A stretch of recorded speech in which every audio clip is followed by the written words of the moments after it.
Let's dim down the light on George. Merci. Great. Jean-Baptiste. Okay, your insurance is what? You guys ready? We're ready. Okay, you ready on the lights? Yes. Cell phones on silent, please. That was nice. I could use my inner light if that'll help. Please. Full power. Hang on. Uh-oh. On TV, the first job I did was a television series called Riptide. And then I did, right afterwards, I did a show called Street Hawk, where I played my evil twin. And that was good fun. My father did the news, and he was doing it live, and it was just when they started putting newsroom sets in the back of the, you got the anchorman here, and you've got people in the background typing.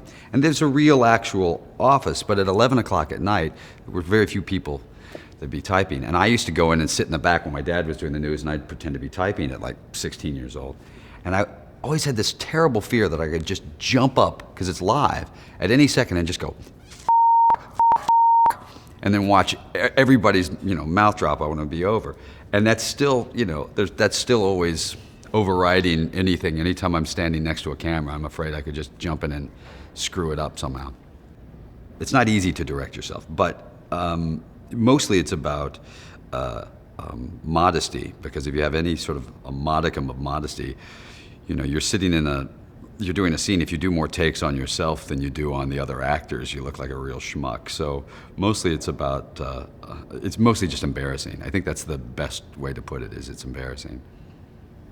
The idea of being an actor, I think, happened very late in life for me. I think the best performance I'd seen, I moved to LA in 1982, and it was seeing Paul Newman in The Verdict. Watch him do the summation at the end of the movie in front of the jury, and he does things in it that you still don't see. He doesn't do monologues as if you felt like it was a monologue. He starts to talk again, and then he decides not to, and he walks away. The first movie I remember seeing, my parents took me to see Mary Poppins, which I loved. The first movie I took a date to was, I honestly couldn't remember, but you got to remember about the time. So it was probably like 1976. So let's just call it Taxi Driver and leave it at that.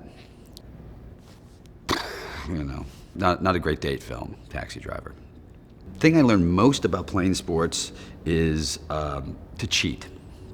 And I want all the kids at home who see this to remember, cheat. If you can't beat them, cheat. And do drugs, kids. You learn that confidence is 99% of what it is you do. I mean, literally. I went from one season to another where I didn't really become that much better a hitter. I just realized I could hit the ball.